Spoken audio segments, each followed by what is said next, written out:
दूसरा ये काम करते थे, दुबई जब से उसने एक्सेप्ट किया पाकिस्तान के लिए एक बड़ी अलार्मिंग सिचुएशन है। पाकिस्तान में कई ऐसे मिनिस्टर्स हैं, सूबाई भी और वफाकी भी, और MNAs और MPAs ऐसे हैं जिनके जो करप्शन करते हैं और उनके बच्चे उन करप्शन का पैसा बाहर लेके जाते हैं। बाहर लेके जाने के बाद वो बच्चे जो हैं होटल्स में और बार्स में उन पैसों को औरतों पे, नींब भराना औरतों पे लुटा के आते हैं। और होता क्या है कि उन्हीं बच्चों के ज़रिए इनको ब्लैकमेल किया जाता है।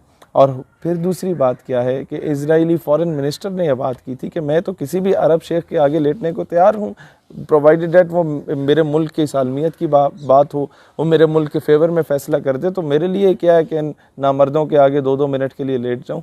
लिहाजा अब जो सबसे इम्पॉर्टेंट फैक्टर है वो ये है कि फहाशी के, अयाशी के जो अड्डे हैं वो मुत्तहिदा अरब अमारात में बनाए जाएंगे, और पाकिस्तान के जितने भी एलीट क्लास है ये फहाशी करने के लिए सबसे सस्ता तरीन ठिकाना जो इन्हें मिलता है वो मुत्तहिदा अरब अमारात मिलता है। वहाँ जाके जो ये लोग हराम तोपियाँ करेंगे वो सारी चीज़ें रिकॉर्ड होती हैं। ये एक मोबाइल आपके पास जो होता है, इसमें लाजमी नहीं है कि ये कैमरा हो या ये कैमरा हो, कैमरा दरमियान में भी लगा होता है। मोबाइल, अभी तो वो ऐप्स आ गई हैं कि आप अपना मोबाइल बंद भी करते हैं तब भी वीडियो रिकॉर्डिंग हो रही होती है। तो ये कई इस तरह की चीज़ें, माजी में कुछ ऑफिसर्स बाहर जाया करते थे फॉरेन विजिट पे तो उन्हें मोबाइल गिफ्ट किया जाते थे। अब वो जब पाकिस्तान आते थे तो वो खूबसूरत बातें जो अपनी बेगमात या अपनी गर्लफ्रेंड्स के साथ करते थे वो सारी रिकॉर्ड होती थी, और उन्हीं बातों की बुनियाद पे उन्हें ब्लैकमेल किया जाता था कौमी राज बेचने की सूरत में। बहुत कुछ किया गया हमारे सियासतदानों के साथ, ऑफिसर्स के साथ, और यहाँ तक सिनेरियो बना दिया गया। मेरा एक दोस्त था, साबिक MNA रहा है KPK का, वो कहता है कि मैं एक वफ्द के साथ गया जहाँ पर हर किस्म के ऑफिसर्स और कुछ MNAs मौजूद थे। रात को जब ड्राइंग रूम में हमारे पाकिस्तानियों में शराब तकसीम वो दी जा रही थी, वो ग्लासेस में डाल के, तो मैंने इनकार किया कि यार मैं तो खान हूँ, नस्वार खाता हूँ, वो एयरपोर्ट से आगे आने नहीं देते, तो ये है कि मैं शराब कभी पी नहीं है, ना मेरे बाप ने कभी पी है, तो मैं नहीं पीता। तो कहता है कि MNA साहिबा हकारत की निगाह से मुझे देख के कहती हैं कि जनाब खान साहब नहीं पीते आप? तो कहते तब मुझे अंदाज़ा हुआ कि MNAs और MPAs में भी ये जो टॉप क्लास की एलीट होती है, इनके ड्राइंग रूम की एसेस हासिल करने के लिए आपको जानी शराबी होना पड़ता है। तो ये सिस्टम में इस तरीके से हमारे इनकलकेट कर चुके हैं, हमारे सिस्टम में इस तरीके से पेनिट्रेट कर चुके हैं। लिहाजा आज जो हमने इस चीज़ को देखना है, जो हमारे ऊपर सारी सैंक्शंस हैं उसमें कोई सीरियस नहीं है। पाकिस्तान ग़ुलामी कर रहा है, पाकिस्तान अपनी बेटियां बेच रहा है। आफिया सिद्दीकी की सूरत में मुशर्रफ ने अपनी किताब में लिखा कि मैंने पता नहीं कितने ही पाकिस्तानियों को बेचा और बाउंटीज ऑफ डॉलर्स को लिया, मुल्क ने तरक्की किया। भाई तुम्हें कोई बोले कि तुम्हारी बेटी दे दो, ऐशी करनी है हमने उसके साथ, तुम्हें हम 20 करोड़ देते हैं, अपना घर भी बना लो, गाड़ियाँ भी ले लो। पिंड में जब तुम जाओगे तो पूरा पिंड तुम्हारी गाड़ी नहीं देखेगा, वो बोलेगा ये तो बगैरत है, दलाली करता है बच्चियों की। तो अक़वाम आलम में हम पाकिस्तानियों को भी यही देखा जाता है कि बेटियों की दलालियाँ करके ये लोग यहाँ तक पहुँचे हैं। लिहाजा दुनिया में अपनी इज़्ज़त और वक़ार बरकरार रखना है तो उसका एक ही तरीका है कि ये कर्ज़े उठा के मगरब के मुँह पे मारे जाएँ, और उसके लिए आपके पास ना फैक्ट्रीज़ हैं, ना मिल्स हैं, ना इंडस्ट्रीज़ हैं। एक ही तरीका है कि कौम से चंदा मांगें।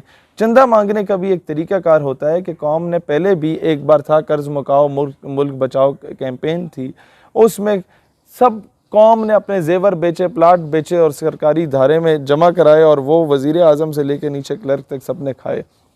हल ये है कि सबसे पहले इमरान खान साहब मेहरबानी करके वो जो बनी गाला का आपका 300 कनाल का मकान है जिसमें आप अकेले रहते हैं और एक दो बंदे और रहते हैं और एक आपका कुत्ता रहता है, उसको बेचें, कौमी ख़जाने में जमा कराएं। फिर पकड़ें जरदारी का गिरेबान, उससे आप ये सारे बिलावल हाउसेस उठा के कौमी ख़जाने में जमा कराएं। फिर पकड़ें जनाब नवाज शरीफ को, इनके सारे पैसे उठा के कौमी ख़जाने में जमा कराएं। यकीन करो कौम अपने प्लाट भी बेचेगी, कौम की माएँ बहनें बेटियां अपने जेवर भी बेचेंगी। पाकिस्तान का कर्जा उठा के जब मगरब के मुंह पे मारा जाएगा तो यकीनन हम दलेरी से आफिया सिद्दीकी को भी वापस मांग सकेंगे। हम दलेरी से, हम न्यूक्लियर स्टेट है, हमें और किसी चीज़ का डर नहीं है। हम दलेरी से एमिल कांसी जैसे लोगों को बेचना बंद कर देंगे। हम लोगों से फिर कर्नल जोसेफ रात की तारीख में नूर खान एयरबेस से बाहर नहीं भागा करेगा। फिर रेमंड डेविस हमारे 2 बच्चों को कुचल के शहीद करके मुल्क से बाहर बाइज़्ज़त तौर पे बरी नहीं होगा। ये तमाम काम तब होंगे जब हम लोगों के ऊपर से कर्ज़ा उतरेगा, और कर्ज़ा उतारने के लिए कौम को एतमाद में लेना ज़रूरी है। एतमाद में तभी लिया जा सकता है जब आप पहल करेंगे? तवाम में दो ग्रोह बने हुए हैं, एक हुकूमत का, एक अपोजिशन का। जो अपोजिशन वालों को कह रहे हैं कि गद्दार हैं कि इन्होंने FATF का जो बिल था उसकी मुखालफत की, और हुकूमत को कहते हैं बड़े वफादार हैं। मैं आपको एक बात बताऊं कि यही अपोजिशन अगर हुकूमत में बैठी होती तो इमरान खान FATF के बिल की मुखालफत कर रहा होता और ये लोग जो है वो हिमायत कर रहे होते। मसला ये नहीं है कि इनमें से गद्दार कौन है कौन नहीं है, ये वही लोग हैं जो पिछले दौर में हुकूमत में थे और आधे वही लोग पार्टी चेंज करके आ गए हैं। ये वही लोग हैं जो बूट चेंज होता है, पॉलिश वही रहती है, और ब्रश जो है वो भी वही रहता है। लिहाजा आवाम इस चीज़ में आपस में ना लड़े। आप लोग तो टिशू पेपर्स हैं, आवाम जो है ये तो आपको यूज़ करेंगे, फेंक देंगे, और यही होता रहा है पिछले 70-72 सालों से। आपको सिर्फ ये चीज़ का अंदाज़ा होना चाहिए कि FATF में हमारा नाम आता क्यों है। ये जो कहते हैं कि दहशतगर्द तंजीमों पर पाबंदी लगाई जाए और इन दहशतगर्द तंजीमों की जो फ़ॉरेन फंडिंग है उसे रोका जाए, उसमें से अक्सरियत दहशतगर्द तंजीमें होती कौन सी हैं, इसको तवज्जो दें। वो दहशतगर्द तंजीमों में से ज़्यादा अक्सरियत वो तंजीमें होती हैं जिनको ये दहशतगर्द कहते हैं, वो तंजीमें जो कि कश्मीर में जिहाद कर रही होती हैं, वो तंजीमें जो कि जिहाद अफ़गानिस्तान में अपना किरदार अदा कर चुकी हैं। बीच में वाकई TTP टाइप की कुछ दहशतगर्द तंजीमें होती हैं, लेकिन वो सिर्फ for the sake of formality होती हैं, क्योंकि ये वो तंजीमें जो कि पाकिस्तान के ख़िलाफ़ यूटिलाइज़ की जाती हैं हमेशा से, उनको जो एड है वो भी अमेरिका ही दिया करता था। और आई स्टिल रिमेंबर जब भी फ़ौज और तालिबान के आपस में मुज़ाकरात हो रहे होते थे कि पाकिस्तान में अमन आ जाए, ये बंदे के पुत्र बन के रहें, और पाकिस्तान में जो collateral damage with in Pakistan होता था, सिविलियन भी शहीद हो रहा है, फ़ौजी भी शहीद हो रहा है, ट्राइबल एरियाज़ का बंदा भी शहीद हो रहा है, जब भी मुज़ाकरात कामयाबी के करीब होते थे तो ये अमरीकी हरामजादे जो होते थे ड्रोन स्ट्राइक करके तालिबान कमांडर को मार दिया करते थे TTP के, और फिर ये दंगे फसाद शुरू हो जाते थे। और ये दोनों तरफ से इस तरह का किया जाता था, और वहाँ पर उन्हें फंडिंग भी दी जाती थी against Pakistan and Pakistan armed forces. और तीसरी बात ये की जाती थी, अब ये इनका तरीक़ाकार क्या होता है? तरीक़ाकार इनका ये होता है कि एक दौर में सिंधियों को और MQM वालों को बड़ा लड़वाया जाता था, हैदराबाद से लेकर कराची तक। इन्होंने रॉ ने और CIA ने, पाकिस्तान क्योंकि it's the only nuclear state, तो इन लोगों ने इस्तेमाल किया, कुछ लोगों को ख़रीदा, स्नाइपर्स की प्रॉपर तैयारियां करा के पाकिस्तान में भेजा गया, या उन लोगों को, पाकिस्तानियों को ही, कुछ को गद्दारों को पकड़ के करते क्या थे कि दिन को ये मारते थे 2 सिंधी और रात को मारते थे 2 महाजिर, और ये जो हैं आपस में लड़ना शुरू हो जाते थे। इसी तरीके से एक धमाका इमाम बारगाह में करते थे, दूसरा धमाका किसी मदरसे में करते थे, और पूरा शहर जो है वो फ़िरका वाराना फसादात की लपेट में आता था। इस वक्त भी कुछ ऐसे 3rd क्लास किस्म के इन लोगों ने वो क्या कहते हैं किराए के लोग ख़रीदे हुए हैं, जिनका काम सिर्फ ये होता था उन वलदुल हराम का कि वो आके सहाबा कराम की शान में गुस्ताखी कर लेंगे, या वो आके अहले बैत की शान में गुस्ताखी कर लेंगे, और उसके बाद पूरा मुल्क जो है वो फ़िरका वाराना फसादात की लपेट में आ जाएगा।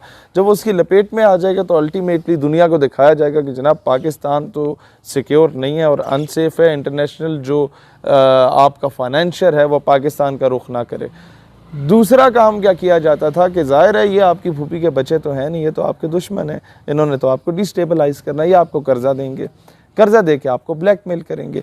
तो जितने भी लोग जिहाद कर रहे हैं कश्मीर में इन अ ट्रू सेंस, उन पे सैंक्शंस ये लोग लगवाते हैं आपके FATF की ज़द में, या IMF के लोन्स दे के, वर्ल्ड बैंक के लोन दे के, उस आगे आपके ये शराइत रख लेते हैं कि जनाब इंडिया के ख़िलाफ़ नहीं बोलना, अमेरिका के ख़िलाफ़ नहीं बोलना, इज़राइल के ख़िलाफ़ नहीं बोलना।